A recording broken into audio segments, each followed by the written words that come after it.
ఒక ప్రజాస్వామిక కాంక్షను ప్రజాస్వామ్య పందాలో శాంతియుత మార్గంలో గమ్య పోరాడుతూ గమ్యాన్ని ముద్దాడిన నేత KCR. KCR is the number one CM, no doubt in that.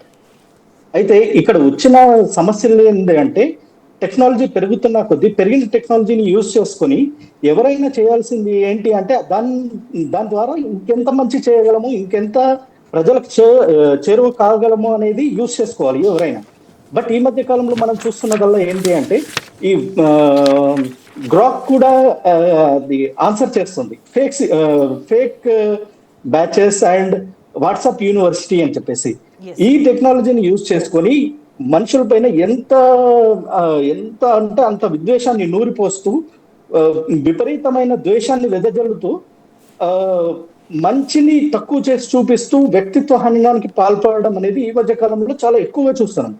One more thing, and thank you very much for T News to taking up this debate as Grok ni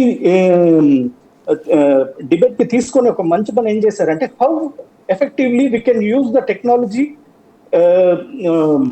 మన నిజాలను బయటికి లాగడానికి అండ్ అసలు వాస్తవాలు ఏంటి అనేది బయటికి చెప్పడానికి టెక్నాలజీని మనం ఎట్లా యూజ్ చేసుకోవచ్చు మీరు సమాజానికి చూపిస్తున్నందుకు thank you very much to T News. ఇంకోటి, ఇప్పుడు ఈ ఈ మడ్స్లింగింగ్ ఏదైతే బురద జల్లడం ఎట్లయితే ఉందో ఇది కంటిన్యూస్ ప్రాసెస్. అది ఒక మీడియా ఛానల్స్ ని పెట్టుకొని చేయడమా, వాట్సాప్ యూనివర్సిటీని పెట్టుకొని చేయడమా, లేకపోతే number of dumps, fake dump ని ఒక క్రియేట్ చేసేసి ఆ డంప్ లోంచి తీసుకొచ్చి వివాదం చేయడమా అనేది ఇట్ ఇస్ కామన్. ఇప్పుడు నేను ఇప్పుడు మాట్లాడుతున్న టైంకే చూస్తున్నాను, బీజేపీ ఒక కర్ణాటక ఎమ్మెల్యేని సస్పెండ్ చేసింది. ఒక బంగారం తరలింపు కేసులో ఒక కర్ణాటక ఎమ్మెల్యేని బీజేపీ సస్పెండ్ చేసింది. ఎందుకు అంటే ఆయన అనుచిత వ్యాఖ్యలు చేశాడని. ఇట్లాంటి అనుచిత వ్యాఖ్యలు ఈ మధ్య కాలంలో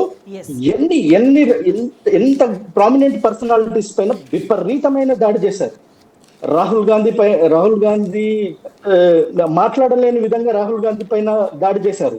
అది డిఫెండ్ చేసింది కేసీఆర్ గారు. అయితే ఇప్పుడు అదే కాంగ్రెస్ పార్టీ ఇదే సోషల్ మీడియాని ఆర్ డిజిటల్ మీడియాని యూజ్ చేసుకొని వ్యక్తిత్వ హననానికి పాల్పడుతుంది.